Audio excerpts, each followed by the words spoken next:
मेरे YouTube channel को subscribe करें और बेल आइकॉन को प्रेस करें ताकि आने वाले वीडियोस के नोटिफिकेशन आपको मिलते रहें। Realize that you have the power to do, be or create anything in your life. Anything. नमस्ते, मैं श्रेयस बढ़िया आप सबका मेरे YouTube चैनल पे बहुत-बहुत स्वागत करता हूँ। आज हम मिडिवल हिस्ट्री ऑफ इंडिया से लेक्चर नंबर 20 पे डिस्कशन करेंगे, जिसमें हम द मुगल्स को कंटिन्यू करेंगे। जैसे कि हम पिछले लेक्चर तक मुगल रूलर्स जो थे इंपॉर्टेंट उन्हें स्टडी कर चुके हैं। सो अब हम कुछ सिस्टम्स पढ़ेंगे मुगल में, जो कि एक है मनसब और एक है जागीर। इन्हें मनसबदारी और जागीरदारी भी कहा जाता है। सो इन सिस्टम्स को समझना बहुत ज्यादा जरूरी है अगर मुगल एडमिनिस्ट्रेशन भी समझना चाहते हैं या कोई भी चीज मुगल की सिस्टम की समझना चाहते हैं। सो ये कंसेप्ट बहुत ज्यादा क्लियर करना जरूरी है। तो ये कंसेप्ट आज मैं क्लियर करूंगा, आप इसे ध्यान से समझिएगा, समझने की कोशिश समझना ही है आपको, यहाँ पे कुछ याद करना नहीं है। सो अगर आपको कोई भी डाउट हो तो आप मुझे इंस्टाग्राम पे पूछ सकते हैं। This is my Instagram ID, this is my Facebook page, this is my Telegram channel and this is my YouTube channel. So आइए जो सबसे पहला सिस्टम है दैट इज मनसब या फिर मनसबदारी, उसको हम पहले देख लेते हैं कि वो क्या है। सो ये पहले हम उसका मीनिंग देख लेते हैं, फिर मैं उसे आपको समझाऊंगा। तो आपको डरने की जरूरत नहीं है, मैं आपको ब्लैंक पेज पे रख के समझाऊंगा। सबसे पहले यहाँ पे जो जो चीजें लिखी है उसे हम समझने की कोशिश कर लेते हैं, पढ़ लेते हैं, फिर मैं आपको ये बताऊंगा। तो ये आपको बहुत काम आएगा, ये बहुत इंपॉर्टेंट कंसेप्ट है। तो मनसब, मनसब यानी रैंक है ना। सो मैं आपको यहाँ बता देता हूँ, मनसब मीन्स रैंक एंड दारी, दारी means person who holds it. यानी जो रैंक होल्ड करता है उसको मनसब कहा जाएगा, और जो जो रैंक होता है उसे मनसब कहा जाएगा, और जो पर्सन है जिसने रैंक होल्ड किया उसे मनसबदार कहा जाएगा, है ना। तो दारी नहीं, दार कह सकते हैं हम। So mansab means rank under the Mughal indicated the position of its holder, that is mansabdar in official hierarchy. So official hierarchy यानी जो भी ऑफिशियल आपके जितने भी पर्सन है, आपके एडमिनिस्ट्रेशन में जितने भी लोग काम कर रहे हैं, उनके एक एक रैंक दिए जाएंगे, उनको मनसब कहा जाएगा, रैंक, और वो पर्सन को मनसबदार कहा जाएगा। अब ये जो सिस्टम है जिसमें मनसब है, जो रैंक होता है in terms of numbers, numbers में इसे दिया जाएगा। फॉर एग्जांपल 3000, ऐसा इस तरह के एग्जांपल्स यहाँ पे आपको देखने मिलेंगे। तो आगे ये क्लियर होने वाला, अभी सिर्फ इसे समझ, अभी सिर्फ जो मैं बता रहा हूँ उसे जान लीजिए। वर असाइन टू नोबल्स, तो किसे दिया जाता था, ये नोबल्स या फिर कमांडर्स, जैसे कि आर्मी के कमांडर्स हो गए या फिर नोबल्स हो गए, आपके कोर्ट में जो भी नोबल्स काम कर रहे हैं उनको। सो मेनली यहाँ पे हम देखते हैं कि मनसब सिस्टम में ऑल पब्लिक सर्विसेज आती थी। For example military, civil, financial, बस उसमें जुडिशियरी नहीं आती थी, ये आपको याद रखना है। जो मिलिट्री के ऑफिशियल है उनको मनसबदार बनाएंगे, सिविल को बनाएंगे मनसबदार, फाइनेंशियल वालों को मनसबदार बनाएंगे, बट जुडिशियरी वालों को कभी भी मनसबदार नहीं बनाते थे। सो ये मनसबदार मनसबदार क्या है आगे आपका क्लियर होने वाला है। तो चलिए आगे की और इन्फॉर्मेशन पहले कलेक्ट कर लेते हैं, फिर हम इसे एक साथ एक पेज पे रख के हम इसे धीरे धीरे पूरी तरह से समझने की, बहुत सिंपल लैंग्वेज में समझने की कोशिश करेंगे। तो आपको डरने की बिल्कुल जरूरत नहीं है। मेन फीचर जो है वो अकबर के टाइम पे शुरू हुए। मेनली ऐसा कहा जाता है कि मनसबदारी जो थी ये अकबर ने ही मेनली लाई थी। अकबर क्या करते थे, तो वहां पे डाक और चेहरा, ऐसी दो चीजों अकबर ने लाई थी। डाक means branding of horses. For example मैंने किसी एक फॉर एग्जाम्पल एक कोई पर्सन है जिसका नाम है XYZ, इसके अंडर मैंने 3000 हॉर्सेस दिए हुए हैं। ये 3000 हॉर्सेस पे मैं मार्किंग्स करूंगा, और ये जो मार्किंग्स करूंगा उससे पता चलेगा कि this 3000 horses belong to this person. So इसे कहा जाता है ब्रांडिंग ऑफ हॉर्सेस। और ब्रांडिंग ऑफ हॉर्सेस को पर्शियन लैंग्वेज में, in Persian language it is known as डाक। ओके, उसके बाद चेहरा, सेकेंड चीज है चेहरा। चेहरा means descriptive roll of soldier, हर सोल्जर का एक रोल फिक्स किया जाता था, उसके अकॉर्डिंग ही वो काम करेंगे। इन चीजों के कारण फ्रॉड या फिर करप्शन जो है ये नहीं होगा, है ना। करप्शन या फिर फ्रॉड जैसी जो चीजें है ये प्रिवेंट की जाएगी ये जो डाग है और ये चेहरा है इसके चलते। सो रैंक जो है वो कैसे फिक्स करते थे, तो रैंक फिक्स करते थे नंबर्स के अकॉर्डिंग। फॉर एग्जाम्पल यहाँ मैंने 3000 लिखा, तो उसका रैंक जो है 3000 के अकॉर्डिंग फिक्स किया जाएगा। सो बड़ा रैंक है या छोटा है वो यहाँ पे फिक्स होगा। अगला जो है उसके पास अगर 6000 है तो रैंक बड़ा रहेगा, इसका इससे बड़ा रहेगा। तो ये साइज के अकॉर्डिंग यहाँ पे रैंक फिक्स किया जाएगा। अब यहाँ पे दो चीजें आती है, एक आता है जाट और एक आता है सवार। यानी फॉर एग्जाम्पल देखिए मैं आपको बता देता हूँ, जैसे यहाँ पे मनसबदार हो गया, जस्ट अ मिनट। सो देखिए ये हो गया मनसब। मनसब जो है इसमें दो तरह के रैंक आते थे, एक है जाट और एक है सवार। अब जाट क्या होता है? जाट यानी जो भी आपका ऑफिशियल या पर्सनल स्टेटस है, ऑफिशियल हायरार्की में आपका जो भी स्टेटस है, फॉर एग्जांपल वो जो पर्सन है वो किसी XYZ एबीसी नाम के पोस्ट पे है, तो एबीसी उसकी जो पोस्ट है ये उसका जाट हो गया और इसी के अकॉर्डिंग उसे सैलरीज पे किया जाता था, इन सबको जाट जाट कहा जाता था। उसके बाद अगर हम आते हैं सवार, सवार में उसके अंडर हॉर्सेस दिए जाते थे, फॉर एग्जाम्पल उसके अंडर 3000 हॉर्सेस दिए हुए, 3000 हॉर्समैन दिए हुए, सॉरी हॉर्समैन दिए हुए 3000। अब ये हॉर्समैन जो है, इनको इन्हें मेंटेन करना है 3000 हॉर्समैन को, इनको इनसे सैलरी प्रोवाइड करना है इस मनसबदार को। सो ये मनसबदार कहाँ से लाएंगे पैसा इनको पे करने के लिए? तो क्या होता था कि इसको पर्सनल पे तो मिलता ही था, इस जाट को जाट के अकॉर्डिंग उसे पर्सनल पे मिलता था, जो भी उसका पोजीशन है उस एडमिनिस्ट्रेशन में, हायरार्की में, तो उसके अकॉर्डिंग तो उसे पर्सनल पे मिलेगा ही, यानी ही विल गेट पर्सनल पे प्लस मेंटेनेंस एंड सैलरी किसकी? तो जिन हॉर्समैन को ये संभाल रहा है उनकी, फिर ये इनको पे करेगा। सो इस तरह से मनसबदार बन जाएगा जिसे खुद का भी पर्सनल पे मिलेगा और ये जो है इनका भी पे इसे किया जाएगा और मेंटेन करने का भी इसे खर्चा दिया जाएगा। सो मनसबदार जो ये पूरा खुद की आर्मी एक मेंटेन करेगा, इस तरह से ये बहुत इफेक्टिव सिस्टम बन जाएगा। ऐसे में बहुत पीसेस पीसेस में आर्मी बन चुकी थी मुगल की। फॉर एग्जाम्पल 1 2 3 4 5 यहाँ पे मनसबदार है। सो ये 5 मनसबदार के पास यहाँ पे हम देखते हैं तो 5 आर्मीज खड़ी हो गई है मुगल की। तो कहीं से भी मुगल जो थे वो कहीं भी कम नहीं थे आर्मी को लेके। ये बहुत ही इफेक्टिव एक सिस्टम देखने मिलता है। और ये लोग क्या करते थे? मनसबदार किसको डायरेक्टली सबऑर्डिनेट थे? तो ये they have direct subordination under the emperor. तो डायरेक्ट एम्परर के अंडर आते थे। फॉर एग्जांपल अकबर है तो अकबर के अंडर डायरेक्टली मनसबदार आएंगे। 1 2 3 4 5 जो मनसबदार है इससे डायरेक्टली कांटेक्ट अकबर करेंगे और ये लोग अपने आर्मी वालों से कांटेक्ट करेंगे। ऐसा अकबर खुद पूरी आर्मी ना संभालते हुए अपने मनसबदार को कंट्रोल करेंगे और मनसबदार जो आर्मीज को कंट्रोल करेंगे। अब ये जो मनसबदारी है, क्या ये मनसब हेरिडिटरी होता था? फॉर एग्जांपल इस इंसान को अभी 3000 सवार मिल चुके हैं, तो क्या वो उसके बेटे को भी वो मिलेंगे? तो बिल्कुल नहीं। ऐसा कभी नहीं हुआ। मुगल जो रूल था उसमें उन्होंने ये मनसबदारी जो थी ऑन बेसिस ऑफ मेरिट ही रखा था। आपका एक्सपीरियंस, आप कितने इफेक्टिव रूलर हो, वो चीज़ों पे, या फिर आप कितना टाइम तक जा रहे हो। फॉर एग्जांपल पहले मैंने 1000 संभाले, फिर मैंने 2000 संभाले, 3000 संभाले, 6000 संभाले। जैसा-जैसा टाइम बीतते गया, मेरा एक्सपीरियंस बढ़ते गया, उसके अकॉर्डिंग मेरा जो मनसब है वो फिक्स होते गया। तो मनसब जो है ये कभी भी हेरिडिटरी नहीं होता था। उसके साथ-साथ यानी मनसबदार जो है उसका बेटा वही पोज़ीशन पे जाएगा ऐसा ज़रूरी नहीं था। सो यहाँ पॉसिबिलिटी एक बनती है, तो पॉसिबिलिटी क्या है सबसे पहले देख लीजिए।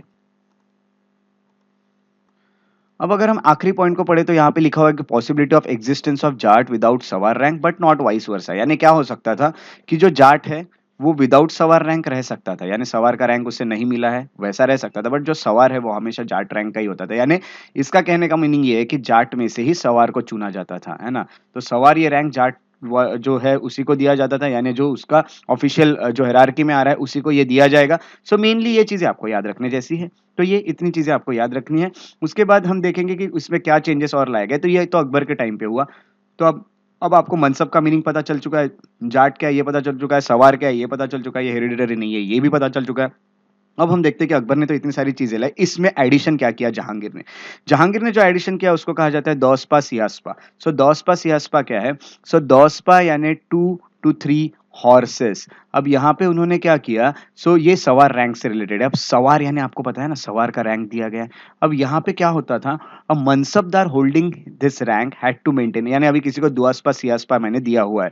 फॉर एग्जाम्पल जहांगीर ने दिया हुआ है किसी को दुआसपा और सियासपा किसी मनसबदार को। अब जिसको ये दिया गया उसको क्या मिलेगा? Was paid for double the quota of troopers indicated by his सवार रैंक, है ना? तो यहाँ पे क्या होता है कि उसका यहाँ पे जो रैंक है उसका डबल उसे पे किया जाता था। फॉर एग्जांपल यहाँ पे 3000 उसका सवार का रैंक है तो उसे कितना पे किया जा रहा है? उसे पे किया जा रहा है यहाँ पे इसका डबल यानी 6000 क्या का उसका पेमेंट किया जा रहा है। 6000 हॉर्समैन का उसे पेमेंट किया जा रहा है। ऐसा क्यों? क्योंकि सबसे पहले यहाँ ये रूल बना हुआ था कि आपको जिसका रैंक यहाँ पे 3000 सवार का है उसे 6000 ट्रूपर्स को मेंटेन करना होगा, ये बनाया था। अकबर ने तो डायरेक्टली बताया 3000 है तो 3000 आप मेंटेन करोगे, बट जहांगीर ने ये एडिशन किया था कि जिसका जितना है उससे डबल, कभी-कभी ट्रिपल भी करना पड़ सकता है। तो मेनली मनसबदार जिसका रैंक 3000 जाट या फिर 3000 या और 3000 सवार है, उसे 3000 हॉर्समैन को यहाँ पे जो मेंटेन करना है वो, बट यहाँ पे उसको जो पे किया जाता था वो 6000 का किया जाता था। क्योंकि मेंटेनेंस और सैलरीज का, क्योंकि उसे 3000 अगर रैंक है तो उससे कितना लोगों का करना होगा? सो 6000 ट्रूपर्स का। ये यहाँ पे थोड़ा-सा एडिशन किया था, यानी यहाँ पे डायरेक्टली डबल या ट्रिपल भी हो सकता था किसी-किसी केस में। सो इसे इस सिस्टम को दुआस्पा सियास्पा कहा जाता है। ये जहांगीर ने बनाया था। जितना लिखा है उससे डबल आपको मेंटेन करना पड़ेगा। सो ये जहांगीर ने किया। उसके बाद ये चीज़ें जब हुई तो फिर एक ही अगर हम देखते हैं तो यहाँ क्या होता है कि एक ही जो सवार है उसके अंडर बहुत सारे आते हैं। अभी 3000 सवार का रैंक कोई लेके चल रहा है पहले से। सो जैसे कि अकबर के टाइम पे कोई 3000 सवार का रैंक है तो उसको डायरेक्टली 6000 ट्रूपर्स को मेंटेन करना होगा। ये जहांगीर ने कह दिया, तो ये बहुत बड़ी एक आर्मी बन चुकी थी उस टाइम। एक मनसबदार के अंडर ही जहांगीर के टाइम पे तो थोड़ा कब हो सकता है कि किसी-किसी को मुश्किल जाता हो इतने सारे ट्रूपर्स को सँभालना भी, बट आर्मी तो बड़ी-बड़ी खड़ी हो चुकी थी जहांगीर के टाइम पे। उसके बाद शाहजहां ने सोचा कि इसमें कुछ और चेंजेस किया जाए, जैसे कि आप जानते हो कि अकबर अकबर जो थे उनके बेटे थे जहांगीर, जहांगीर जो थे उनके बेटे थे शाहजहां और शाहजहां के बेटे थे औरंगजेब। ये सब तो हमें पता ही है। तो जहांगीर के जब बेटे आते हैं शाहजहां, तो उन्होंने क्या किया, एक नया रूल लाया।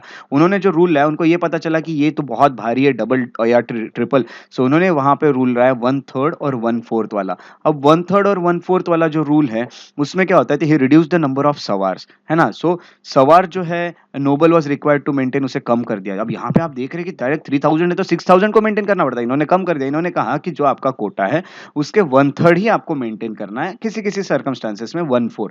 अब यहाँ क्या होता है, फॉर एग्जांपल 3000 सवार का किसी का रैंक है, तो 3000 सवार उसे मेंटेन अगर करना है, 3000 अगर उसका रैंक है तो वो उतना सारा मेंटेन नहीं करेगा, उसका 1/3 निकाल के करेगा, यानी सिर्फ वो 1000 ट्रूपर्स को ही मेंटेन करेगा। सो अकबर के टाइम पे ये 3000, जहांगीर के टाइम पे डबल यानी 6000, और इनके टाइम पे शाहजहां के टाइम पे 1/3 या किसी-किसी केस में 1/4 दैट इज़ 1000। सो ये कम कर दिया, यानी आर्मी जो है मनसबदार के अंडर वो छोटी-छोटी-छोटी होती गई। अकबर के वक़्त इतनी होगी तो जहांगीर के वक़्त डबल हो गई, शाहजहां के वक़्त और छोटी हो गई। इस तरह से। तो ये जो मनसबदार है वो छोटी-छोटी आर्मीज़ मेंटेन करते थे। इफेक्टिव रूल यहाँ भी देखने मिलता है, क्योंकि बहुत सारे ऑफिसर्स बन जाएँगे और बहुत छोटी-छोटी आर्मी करके एक बहुत ही इफेक्टिव रूल भी दिख सकता है। जहांगीर के टाइम पे दिख सकता है और अकबर के। सबका अपना तरीका है काम करने का, और इफेक्टिव तो सभी रूलर्स हमें देखने मिले। सो ये जो था, ये था हमारा मनसब या मनसबदारी सिस्टम, जो कि अभी आपको क्लियर हो चुका है। अब हम जो सेकंड सिस्टम पढ़ने वाले, दैट इज़ जागीरदारी सिस्टम। जागीरदारी सिस्टम बहुत सिंपल है। जागीरदारी सिस्टम को आपको ज़्यादा टेंशन लेने की ज़रूरत नहीं है। जागीरदारी सिस्टम डायरेक्ट है। अब जागीर, जागीर यानी होती है लैंड, और दार यानी उसे होल्ड करने वाला, है ना? तो लैंड को होल्ड करने वाला जागीरदार। सो जागीरदारी सिस्टम यहीं से आया हुआ है। इसे जागीर सिस्टम भी कहा जाता है। तो देखते हैं जागीरदारी सिस्टम का मीनिंग क्या है। जागीरदारी system was a unit of land whose revenue were assigned to the मनसबदार in lieu of his salary। अब कभी-कभी क्या होता था कि जो मनसबदार थे, अब मनसबदार कौन है आपको तो अच्छे से पता है। मनसबदार को कैश में पेमेंट नहीं दिया जाता था। काफ़ी सारे मनसबदार को कैश में पे नहीं किया जाता था। तो उनको कैश में पे नहीं करते थे तो उनको क्या देते थे? तो उनको सा डायरेक्टली एक लैंड असाइन कर देते थे कि जो लैंड का ये इतना-इतना यूनिट है, ये आपका होगा। तो आपका नहीं होगा। यहाँ पे आपको एक सिर्फ राइट दिया जा रहा है, वो है रेवेन्यू कलेक्शन का राइट। है ना? तो रेवेन्यू कलेक्शन का राइट मिलेगा। यहाँ से वो देख लेते थे। फॉर एग्जांपल इस मनसबदार की सैलरी आज के इसमें गिन लेते हैं। आज के इसमें वो हो गई रुपीज़ 3000।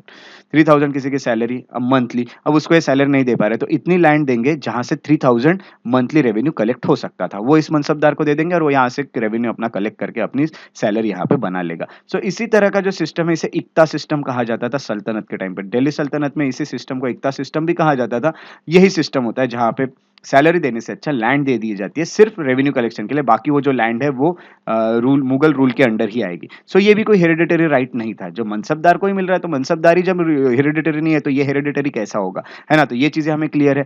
जागीर सिस्टम जो है ये क्लोजली रिलेटेड टू है मनसब सिस्टम है, क्योंकि मनसब सिस्टम रहेगा तभी जागीर सिस्टम मेनली आएगा। सो ये सब्सिडियरी सिस्टम है मनसब सिस्टम का। तो हम ये कह सकते हैं कि सभी जो जागीरदार है वो मनसब ही है, बट सभी मनसब ये जागीरदार नहीं होंगे, क्योंकि किसी किसी को कैश में भी पेमेंट किया जाएगा, है ना? सो ऑल जागीरदार्स वर मनसब, but all मनसबदार्स वर नॉट जागीरदार्स। ये आपको यहाँ पता चलता है। अंडर मुगल्स अपार्ट फ्रॉम जागीर देयर आर आल्सो खलीसा लैंड। तो एक और तरह की लैंड हुआ करते थे जिसे खलीसा लैंड कहते थे।